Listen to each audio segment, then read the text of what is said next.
Gold అనుకుంటేనే ఒళ్ళు జల్లిస్తుంది ఆ పదాన్ని.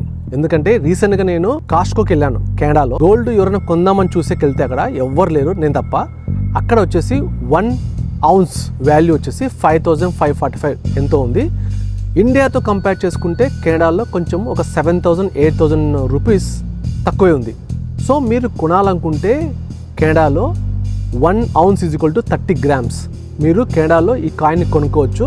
దాన్ని ఇన్వెస్ట్మెంట్ పర్పస్ వాడుకోవచ్చు, లేకపోతే ఫ్యూచర్లో మీరు కెనడాలోనే సెటిల్ అవుతున్నారు అనుకుంటే ఇక్కడ ఆ కాయిన్స్ని తీసుకెళ్ళి లాస్ట్లో షాపుల్లో ఇచ్చి దాన్ని కరిగించి చేసుకోవచ్చు. ఇండియాలో చూస్తే గోల్డ్ దివాళీ సందర్భంగా, దంతేరా అనే సందర్భంగా ఈ టైంలో మనం గోల్డ్ కొంటే వెల్త్ అనేది మన దగ్గర బాగుంటుంది, కుబేరుడు మన దగ్గర కుప్పలు డబ్బులు పోస్తాడని చెప్పేసి చాలామంది వెళ్ళి గోల్డ్ కొంటారు. కనుక ముంబై అనుకుంటా, ముంబైలో గుజరాత్లో ఎక్కడో ఎగ్జాక్ట్గా ఆ వీడియో పెడతాను.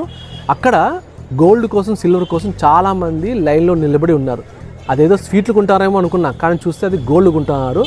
అంతటి క్రేజ్ ఉంది ప్రస్తుతానికి గోల్డ్. ఒక 10 grams 1,00,000 అవుతుంటే ఎవరు నమ్మలేదు. ఈరోజు చూస్తే 1,20,000 ఉంది ఇండియాలో.